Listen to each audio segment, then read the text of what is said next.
These archives of the Scott Horton Show are brought to you by the Future Freedom Foundation at fff.org. Join the great Jacob Hornberger and some of the best writers in the libertarian movement like James Bovard, Sheldon Richman, Anthony Gregory, Wendy McElroy, and more for a real individualist take on the most important matters of peace, liberty, and prosperity in our society. That's the Future Freedom Foundation at fff.org. Also sponsored by Dagny & Lane, Ionic Minerals Skincare. Check out their great skin and hair care products at dagnyandlane.com. And libertystickers.com. If you hate the state, you should get a sticker that says so for the back of your truck. libertystickers.com. Everyone else's stickers suck.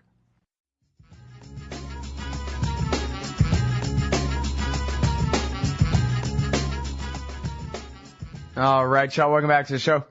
I'm Scott Horton. We still got one more guest to go here. We're going to wrap it up with Gareth Porter from Interpress Service, ipsnews.net. Also, truthout.org. He won the Martha Gellhorn Award for his work on civilian casualties in Afghanistan, writing for Truthout. That's truthout.org. And they keep all the archives at antiwar.com/Porter. The latest is IAEA report shows Iran reduced its breakout capacity. But Garrett, that can't be true because I read scare headline A and scare headline B and scare headline C that said something about increased uranium production, which means I'm very, very afraid. Hell of a note, isn't it, Scott? Anyway, thanks again. Nice to be back on the show. Thank you for joining us. I appreciate it. So yeah, this is another one of those endless train of stories whose headlines and leads are misleading, if not completely false. In this case, usually what happened was that they said the headline and the lead talked about Iran doubles the number of centrifuges at their enrichment facility at Fordo. That's true. They did, technically speaking, there are twice as many now as there were at the time of the previous IAEA report. The problem with that headline and lead is that it doesn't accurately represent what actually has happened in regard to Iranian policy over the last 3 months. In fact, just to take care of the doubling of centrifuges, there are twice as many centrifuges, but they're not operating, and they're not operating clearly for a reason. They haven't even hooked them up to a pipe, and what they're doing is essentially saying, look, we could do this if we wanted to, but we're not doing it because we want to have negotiations on this. And, one of the things we can negotiate about is whether these will be used for a 20% enriched uranium, or that is the grade of enrichment for the Tehran research reactor, or 3.5% enriched uranium, which is much lower, of course, and is not regarded as nearly the concern by the United States and other countries. So, I mean, the real storyline regarding the number of centrifuges was that they have doubled the number, but they are waiting to see what they can do with regard to negotiations with the United States. But as you indicated in your lead-in, the title of this story indicates that what Iran has actually done is to reduce the total stockpile of uranium that has been enriched to 20% that is actually available if they were to choose to do so by kicking out the IAEA and doing all the rest, which would be obviously something they're not going to do. If they chose to do so, they could increase the level of enrichment to weapons grade.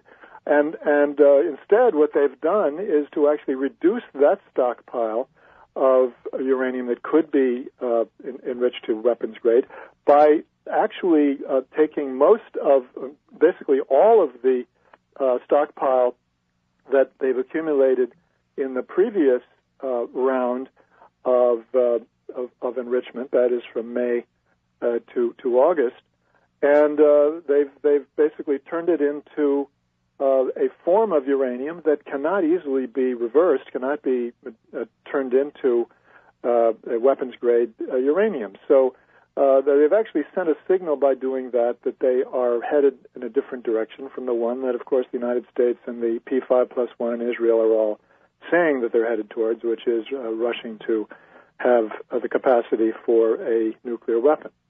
That's absolutely ridiculous. So, in other words, yes, they've increased the absolute quantity of uranium enriched up to 20%, but they've made more of it unavailable to themselves for use in for further enrichment to make weapons grade uranium if they wanted to, and then but only the first half or the second gets the headline. The scary part gets the headline. They've increased their uranium production.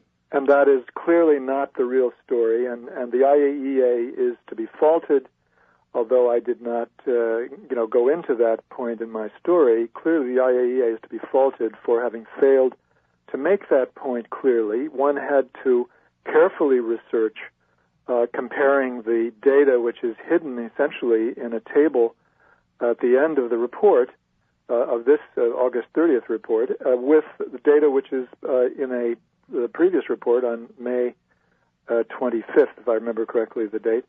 In order to see what the actual storyline is. And I think there's a reason for that. And as I've said, I think many times on your show, the problem is that the IAEA's political agenda is essentially to serve as a kind of a court in which the Iranians are constantly in the dock so that essentially they can be kept their file can be kept at the United Nations Security Council, and all these resolutions passed that are then cited as the rationale for sanctions against Iran, and basically the rationale for accusing Iran of being defying the international community, quote unquote. Yeah. Well, and of course, with all the war party slogans, it's always vague. So one thing you can always count on, oh, you're defying the international community. Really? How so? Well, let's see. They're not in violation of their safeguards agreement. They're not in violation of the Non-Proliferation Treaty. Oh, they're in violation of UN Security Council resolutions that are either in direct violation of the treaty, that all the members of the Security Council are members of and are supposedly are bound by, or are based on Israeli forgeries that they're not done answering all these ridiculous questions on, or some nonsense. As long as, I guess I could say they're in defiance of me, because I say set all the Iranians free, Mr. Ayatollah. So they're in violation of all the Scott Security Council resolutions. Well, one of the problems, Scott, that we face in this issue, of course, is that the principle of might makes right is what is being applied here by the United States and its allies, and they have the power to basically get their message across through the mass media that what really counts here is the UN Security Council, and that other treaties are somehow inferior to that, and then there is this legal idea, this legal concept that supports them on that, but of course it's really that represents nothing more than an opinion which is tied to a set of interests, and so the real problem here is that their interest lies in essentially making Security Council, which is responsive to U.S. Wishes, the alliance that is under U.S. leadership, can use that for whatever it wishes to, with obvious exceptions when the Russians and Chinese are ready to veto. When they can get the Russians and Chinese to stand in line, then they can do whatever they want at the Security Council, and that again is the fundamental problem that really makes it much more difficult to get the truth out on this issue. Mm-hmm. Well, and even though for a long time, many years now, the Israelis in their fifth column in America have been beating the war drum and crying wolf about this, and the war hasn't broken out yet. There already are severe consequences, not just the risk of war that could break out due to all these stupid policies that are meant to fall short of war anyway, and the risk that, sometimes wars happen accidentally. But the layers upon layers of crippling sanctions are just that, and they are really destroying the economy over there for the little people. They're not hurting the regime any more than the sanctions against Saddam brought down Saddam Hussein, but they sure did bring down the people of Iraq, and we're already seeing that too. I don't know if you saw, we may have even talked about Mohammed Sahimi's piece, where he talked to family members who are pharmacists there who say, we can't get the drugs that, hemophiliacs need so their blood can clot, chemotherapy for people dying of cancer. Yeah, these are the kinds of things that already regular Iranians are being made to suffer based on the same pile of lies, none of which have been diverted from their purpose either. It's the same thing that happened, of course, with Iraq, as you, I'm sure, have said many times on your show. The parallel is quite apt. And the whole thing about U.S. foreign policy is that, they loudly proclaim that, we're not intending to harm the people of Iran. It's only the regime that we want to set straight and get them to behave themselves and adjust their behavior, which is always the language of coercive diplomacy. But inevitably, they end up not caring about the welfare of the people at all, because it gets in the way of their interests and their tactics in trying to put pressure on the regime. And so, inevitably, this is what happens. The people are the ones who suffer. Or they'll even cite the suffering of the people as their cause. I mean, that's what Madeleine Albright said, is we're trying to force the people of Iraq, we're trying to make their lives so miserable that they would rather die trying to overthrow Saddam than live that way one day longer. Well, you're right. I mean, she embraced the idea that it was a trade-off that was acceptable to her and to the Clinton administration, and to her everlasting shame that that's going to be associated with her name. At least it should be. Yeah, in fact, here it is, right here. That's more children than died in Hiroshima. And is the price worth it? I think this is a very hard choice, but we think the price is worth it. And that's what she's saying. If she can destroy the lives of Iraqi civilians enough, then they'll overthrow Saddam for us. Which didn't work, of course, but sure did kill a lot of people. It's pretty amazing you could bring up that recording so fast. Scott, hey, you know me, terribly man. Impressed. I got it together. I got Norman Podhoretz here, too, saying, in fact, well, here, let's go ahead and listen. This is my favorite Podhoretz quote ever. Well, if we were to bomb the Iranians, as I hope and pray we will, it will unleash a wave of anti-Americanism all over the world that will make the anti-Americanism we've experienced so far look like a love fest. That's a worst-case scenario. That's great. So, That's great. I hope and pray that we'll do it. Yes, the consequences for America will be horrible, but screw America. Of course, that's a worst-case scenario, so don't worry about it. That's right. Yeah, that's a perfect illustration of the kind of madman thinking that we're up against, for sure. Yeah, but those dudes are in charge. One thing that I've been thinking about, Scott, and since I did my piece, is that this new development, the relatively new development by the Iranians of the capability to manufacture the fuel plates for their Tehran research reactor, which, by the way, the U.S. government, I can tell you for sure, simply did not believe Iran would be capable of doing that. And Oli Heinen himself denied that they could do it earlier this year, in January of this year. They both turned out to be wrong, and the Iranians indeed did have the capability to do that. And I think the significance of that is that it transforms the whole negotiating context with regard to the nuclear program of Iran. Because, as you know, the centerpiece, the central issue of the negotiations in 2012 has been the enrichment facility at Fordow, at Qom, and the 20% enriched uranium that is being produced there. And the demand by the U.S. and the P5+1 has been what they call stop, shut, and ship, the three S's. Stop the 20% enrichment, shut down the Fordow enrichment facility, and essentially ship out the entire stockpile of 20% enriched uranium to another country to be turned into the fuel plates. Mm-hmm. Now, that no longer makes any sense, as the Iranians have actually been saying now for a matter of months. And the U.S.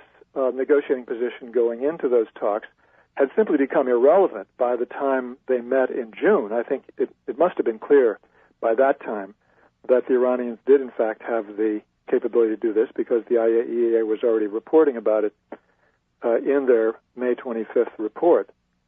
So basically, what I would say is that the U.S. negotiating position has been running on fumes ever since then.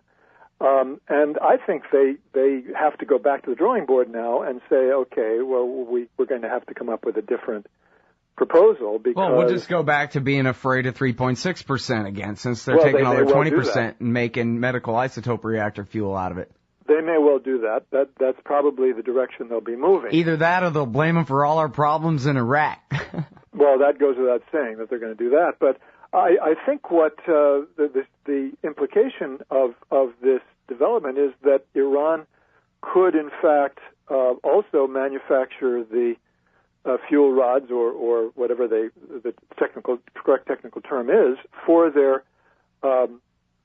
future the future reactor that they're beginning to build at Darkovan. Forget about Bushehr, because that's a Russian-made reactor that the Russians are. They already have this deal with the Russians to provide the fuel for it. But they also have on the drawing board. In fact, they've already begun working on Darkovan, and they could be manufacturing the fuel rods for their own nuclear reactor of the future. And that seems to me to be the obvious direction that the talks ought to be moving. That is, to make a deal, an understanding whereby Iran would in fact be committed to, and there would be a carefully monitored process that all of the 20% enrichment, 3.5% enrichment, would be immediately transformed into fuel rods, would go into that process that would be under IAEA inspection, and there would be the same kind of assurances that you would have for the 20% enriched uranium going into fuel plates. So, I mean, I think that is the kind of fix that really needs to be discussed widely now, and that would make it unnecessary for the United States to be demanding the kinds of things that they've demanded in the past. Right. What a perfect solution. Just use your uranium for fuel, like you said, and then we'll have nothing to complain about. Right. Hey, it's almost like we didn't have to mess with them in the first place. Well, of course, if you had an actual rational diplomatic policy toward Iran, you would not have had to have these demands, because the United States would have made a deal back in 2005, 2006, which would have involved precisely this kind of arrangement. Right. In fact, the Iranians, as I think you know, did make that proposal in 2005 to the EU3. Hey, we could have headed off the entire enrichment program back in 2003. I know, because I read it in the prospect by you. Burnt offering. Well, that was only vaguely prefigured in that, but in 2005, 2006, the Iranians were quite explicit about a deal that would, in fact, result in precisely that. Right. Yes. Well, I'm of the opinion that, and I think that the Leverets agree, that it really could have been worked out back in 2003. But you're right, though, that there was a much more concrete deal in 2005. That's right. Yeah. I mean, they had gotten they'd reached the point where they actually had enrichment going on, which they didn't have in 2003. Right. They were in a stronger bargaining position. I think they were much more ready to make a deal in 2005, 2006. Yeah. All right, everybody check out Gareth Porter's latest at antiwar.com/Porter, at ipsnews.net. It's called IAEA Report Shows Iran Reduced Its Breakout Capacity. Thanks very much, Gareth. Thank you, Scott. ScottHorton.org, ScottHorton.org/donate. If you want to keep hearing this show right here on No Agenda Radio. See you tomorrow.